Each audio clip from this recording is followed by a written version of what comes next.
पुष्पकमल दाहाल प्रचण्डलाई छलफलमा उठेका प्रश्नहरूको जवाब दिन समय उपलब्ध गराउँछु।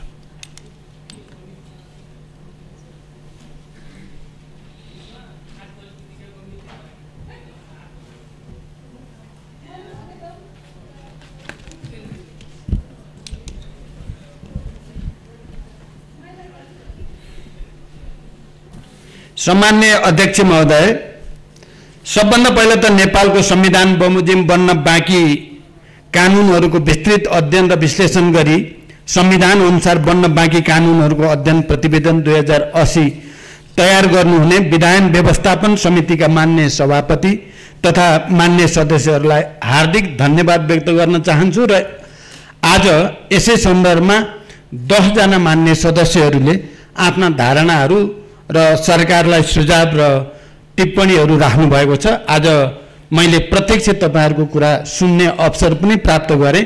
आजका सबै वक्ता मान्य सदस्यहरूलाई पनि म विशेष धन्यवाद भन्न चाहन्छु। नेपालको संविधान जारी भएको 8 वर्ष व्यतीत भइसक्दा पनि कतिपय विषयमा संविधान बमोजिम कानुन बन्न नसकेको यथार्थ हाम्रा सामु रहेको छ। यस सन्दर्भमा विधान व्यवस्थापन समितिले गरेको अध्ययन र सोको आधारमा सुझाव तथा सिफारिस समावेश गरी छलफलका निम्ति प्रस्तुत गरेको यो प्रतिवेदनले कानुन निर्माणका लागि नेपाल सरकारलाई महत्त्वपूर्ण मार्गदर्शन गरेको मैले महसुस गरेको छु। अध्यक्ष महोदय, संघीय लोकतान्त्रिक गणतन्त्रात्मक शासन व्यवस्था अंगीकार गरेको नेपालको संविधान जारी भएसँगै विभिन्न विषयमा यथाशीघ्र कानुन निर्माण हुनुपर्ने हो नै। यही आवश्यकतालाई महसुस गरी नेपाल सरकारले संविधान कानुन कार्ययोजना बनाई कानुन निर्माणको कार्यलाई प्राथमिकताका साथ अघि बढाउँदै आएको पनि छ। संविधान कानुन गर्न बनाउनु पर्ने कानुनहरूको पहिचान तथा प्राथमिकीकरण गरी अधिकांश कानुनहरू निर्माण भइ पनि सकेका छन्। मौलिक हक कार्यान्वयनका लागि आवश्यक पर्ने कानुन निर्माण तथा सुधारका कार्य मूलभूत रूपमा सम्पन्न भइसकेको छ। नेपालको संविधान जारी भए पश्चात हालसम्म नयाँ र संशोधन समेत गरेर 191 वटा ऐन निर्माण भएको अवस्था छ। साथै विभिन्न मितिमा जारी भएका केही नेपाल ऐनलाई संशोधन गर्ने ऐनबाट प्रचलित कानुनहरूलाई नेपालको संविधान अनुकूल बनाउने काम समेत सम्पन्न गरिएको छ। नेपाल सरकारले संघीय संसदमा पेश गरेका विभिन्न 15 वटा विधेयक संसदीय प्रक्रियामा रहेका छन्। यसैगरी संविधान कानुनसँग सम्बन्धित संघीय निजामती सेवा विधेयक, विद्यालय शिक्षा सम्बन्धी विधेयक लगायतका महत्त्वपूर्ण विधेयकहरू छिट्टै संघीय संसदमा पेश गर्ने गरी सरकारले प्रक्रिया अगाडि बढाएको समेत सम्मानित सदनलाई जानकारी गराउन चाहन्छु। यहाँ मान्य सदस्यहरूले शिक्षा सम्बन्धी कुरा उठाउनु भयो। बाहिरबाट दबाव आएपछि फेरेको भन्ने सत्य होइन। मन्त्री परिषदमा शिक्षा सम्बन्धी विधेयक प्रस्तुत हुँदै गर्दा म आफैले हेरेर यो ओरिजिनल विधेयक भन्दा केही फरक ढङ्गले आयो, यसको पुनर्अध्ययन गरेर परिमार्जन गरेर मात्रै लानुपर्छ भनेपछि पनि 2-3 दिन आन्दोलनको रूप देखिएको म यो कुरा प्रश्न गर्न चाहन्छु। त्यस्तै संघीय निजामती ऐन यो पहिलाको सदन हुँदैखेरि राज्य व्यवस्था समितिबाट पारित भएर सरकारकोमा पुगेको थियो र सरकारले यसलाई आवश्यक परिमार्जन गरी अगाडि बढाउन ढिला भएको पक्कै पनि हो। अहिले संघीय निजामती ऐन अन्तिम रूप दिइएको छ। सम्भवतः म अहिले फेरि पुरै त भन्न सक्दिनँ, भोलिको मन्त्री परिषदको बैठकबाट त्यसलाई पारित गरेर सदन समक्ष प्रस्तुत गर्ने सरकारको तयारी रहेको जानकारी गराउन चाहन्छु।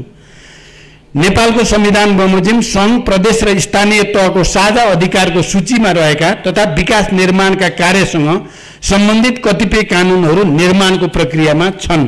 केही विधेयकहरू अघिल्लो प्रतिनिधि सभामा पेश भई सो सभाको कार्यकाल समाप्त भएका कारण स्वतः निष्क्रिय भएको हुँदा त्यसरी निष्क्रिय भएका विधेयकहरूलाई पुनः संसदमा पेश गर्नका लागि सरकारले आवश्यक गृह कार्य गरिरहेको जानकारी पनि म यो सम्मानित सदनलाई गराउन चाहन्छु। विधान व्यवस्थापन समितिको प्रतिवेदनमा औल्याइएको नागरिकता सम्बन्धी कानुनको सम्बन्धमा 2080 जेठ 17 गते प्रमाणीकरण भएको नेपाली नागरिकता पहिलो संशोधन ऐन 2079 जारी भइसकेको सन्दर्भमा नागरिकता प्राप्ति सम्बन्धी संवैधानिक अधिकारको प्रचलनका लागि मार्ग प्रशस्त भएको छ। कानुनी सहायतालाई प्रभावकारी र संघीय संरचना अनुकूल बनाउने सन्दर्भमा नेपाल सरकारले एकीकृत कानुनी सहायता नीति 2076 जारी गरेको छ। नेपालको संविधान र नेपाल सरकारले अंगीकार गरेका नीति बमोजिम निशुल्क कानुनी सहायता सम्बन्धी छुट्टै विधेयक तर्जुमा गरी संघीय संसदमा पेश गर्न नेपाल सरकार क्रियाशील रहेको जानकारी पनि म गराउन चाहन्छु। प्रतिवेदनमा औल्याइएको संघ संस्था खोल्ने स्वतन्त्रता सम्बन्धी विषयलाई संस्था दर्ता ऐन 2034 र कम्पनी ऐन 2063 ले व्यवस्था गरेको सन्दर्भमा संघ संस्थाको दर्ता तथा सञ्चालनलाई संघीयता अनुकूल बनाउनका लागि नयाँ विधेयक तर्जुमाको गृह कार्य हुँदै गरेको जानकारी पनि म गराउन चाहन्छु। साथै कार्यस्थलमा हुने यौनजन्य दुर्व्यवहार निवारण ऐन 2071 लाई महिलाको हकका विभिन्न आयामहरूलाई समेट्ने गरी परिमार्जन गर्ने कार्य सुरु भइसकेको छ। भूमिहीन दलितलाई जग्गा उपलब्ध गराउने संवैधानिक व्यवस्थाको कार्यान्वयनका लागि राष्ट्रिय भूमि आयोग क्रियाशील रहेको समेत यस सदनलाई जानकारी गराउन चाहन्छु। सञ्चार सम्बन्धी हकको प्रचलनका सन्दर्भमा मिडिया काउन्सिल, आम सञ्चार माध्यम सम्बन्धी सूचना प्रविधि विधेयकहरू तयारीको क्रममा रहेको र अनलाइन सञ्चार माध्यमहरूको दर्ता र नियमन सम्बन्धी विषय केही नेपाल ऐनलाई संशोधन गर्न बनेको विधेयकमा समावेश भएकोमा सो विधेयक संसदीय प्रक्रियामा रहेको जानकारी पनि म गराउन चाहन्छु।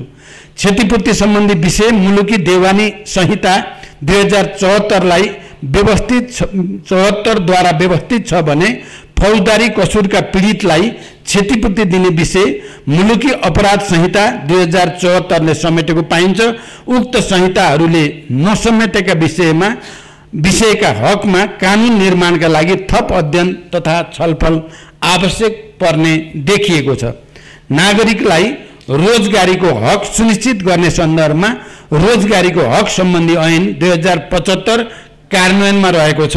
यसैगरी आम नागरिकलाई रोजगारी सुनिश्चित गर्नका लागि सरकारले प्रधानमन्त्री रोजगार कार्यक्रम लगायतका विषयगत कार्यक्रम सञ्चालन गर्दै आएको छ। जहाँसम्म सार्वजनिक प्रयोजनका लागि नागरिकलाई राज्यले अनिवार्य काममा लगाउन सक्ने विषय छ, सो सम्बन्धमा थप अध्ययन र छलफलका आधारमा निष्कर्षमा पुग्नुपर्ने देखिन्छ। यसैगरी स्वास्थ्य सम्बन्धी मौलिक हकको प्रचलन र व्यवस्थापनका निमित्त जनस्वास्थ्य सम्बन्धी कानुनहरूलाई एकीकृत गर्ने विषयमा थप अध्ययन र छलफल गरी अगाडि बढ्नुपर्ने आवश्यकता छ। प्रतिवेदनमा उठान गरिएका संघीय न्याय सेवाका कर्मचारीको पारिश्रमिक सुविधा तथा सेवाका शर्त सम्बन्धी विषय, प्रदेश न्याय सेवा आयोगको गठन र प्रदेश न्याय सेवाका कर्मचारीहरूको पारिश्रमिक सुविधा तथा सेवाका अन्य शर्त सम्बन्धी विषय, सरकारी वकिल तथा महाधिवक्ताको कार्यालयको मातहतका कर्मचारीको पारिश्रमिक सुविधा तथा सेवाका शर्त सम्बन्धी विषयका सन्दर्भमा संघीय निजामती सेवा सम्बन्धी कानुन जारी भए पश्चात कानुन निर्माणको प्रक्रिया अगाडि बढाउनु पर्ने अवस्था रहेको छ। प्रहरी प्रशासन सम्बन्धी कानुनलाई संघीयता अनुकूल बनाउनका लागि नेपाल सरकारले आवश्यक गृह कार्य गरिरहेको छ। प्रहरी समायोजन ऐन यस अघि नै बनिसकेको छ। त्यसको कार्यान्वयनमा रहेका केही जटिलतालाई हल गरेर कार्यान्वयनमा लैजाने तयारीमा सरकार रहेको जानकारी गराउन चाहन्छु। यसैगरी विश्वविद्यालय र स्वास्थ्य विज्ञान प्रतिष्ठान सम्बन्धी छाता कानुन निर्माण गर्ने विषय, जग्गा प्राप्ति सम्बन्धी विषय लगायतका कतिपय विषयमा विधेयक तयार गर्नेतर्फ आवश्यक कार्य सुरु भइसकेको कुरा पनि म यस सम्मानित सदनलाई जानकारी गराउन चाहन्छु। कर सम्बन्धी कानुनहरू एकीकृत गर्ने विषयको सम्बन्धमा नेपाल सरकारले आवश्यक गृह कार्य प्रारम्भ गरिसकेको जानकारी समेत सदन समक्ष गराउन चाहन्छु। प्रतिवेदनमा शपथ सम्बन्धी कानुनी व्यवस्थाको आवश्यकता औल्याइएको सन्दर्भमा शपथ सम्बन्धी ऐन 2079 ले सार्वजनिक पद धारण गर्ने प्रत्येक व्यक्तिको पद तथा गोपनीयताको शपथलाई व्यवस्थित गरिसकेको जानकारी गराउँदछु। प्रतिवेदनमा औल्याइएको राष्ट्रपतिको कार्य सम्पादनलाई थप स्पष्ट गर्ने विषय, महाभियोग सम्बन्धी विषय, संघीय संसदसँग सम्बन्धित विषय, राष्ट्रपतिबाट विधेयक प्रमाणीकरण सम्बन्धी विषय, अदालतको अवहेलनामा कारबाही चलाउने विषय, जनमत संग्रह सम्बन्धी विषयमा कानुन निर्माण गर्ने सन्दर्भमा थप अध्ययन, समन्वय र छलफल मार्फत टुङ्गोमा पुग्नुपर्ने देखिएको छ। साथै अदालत र न्याय प्रशासन सम्बन्धी विषयमा सर्वोच्च अदालतसँग परामर्श गरी आवश्यक कानुन निर्माणको प्रक्रिया अगाडि बढाउनु पर्ने आवश्यकता पनि रहेको छ। सम्माननीय अध्यक्ष महोदय, देशमा लोकतान्त्रिक गणतन्त्रलाई संस्थागत गरी विधिको शासन कायम गर्न आवश्यक पर्ने कानुनी संरचनाहरू निर्माणमा सरकार क्रियाशीलता रहेको छ। संविधान कार्यान्वयनका लागि आवश्यक कानुनहरू निर्माण गर्दै त्यसको प्रभावकारी कार्यान्वयन मार्फत आम नागरिकलाई सुशासन, सामाजिक न्याय र समृद्धिको अनुभूति गराउने जिम्मेवारी सरकार, संसद र सरकारवाला निकायहरूको हो। यसका लागि नेपालको संविधान बमोजिम बन्न बाँकी कानुन निर्माण गर्न नेपाल सरकार प्रतिबद्ध र क्रियाशील रहेको जानकारी गराउँदै विधायन व्यवस्थापन समितिले प्रस्तुत गरेको प्रतिवेदन, सो प्रतिवेदन उपरको छलफलमा भाग लिनुहुने माननीय सदस्यहरूलाई पुनः हार्दिक धन्यवाद दिन चाहन्छु र यसले सरकारलाई संविधान अनुसार कानुन निर्माण गर्ने प्रक्रियामा नयाँ शक्ति प्रदान गरेको मैले महसुस गरेको छु। यति भन्दै म बिदा हुन्छु। धन्यवाद। अभिवादन।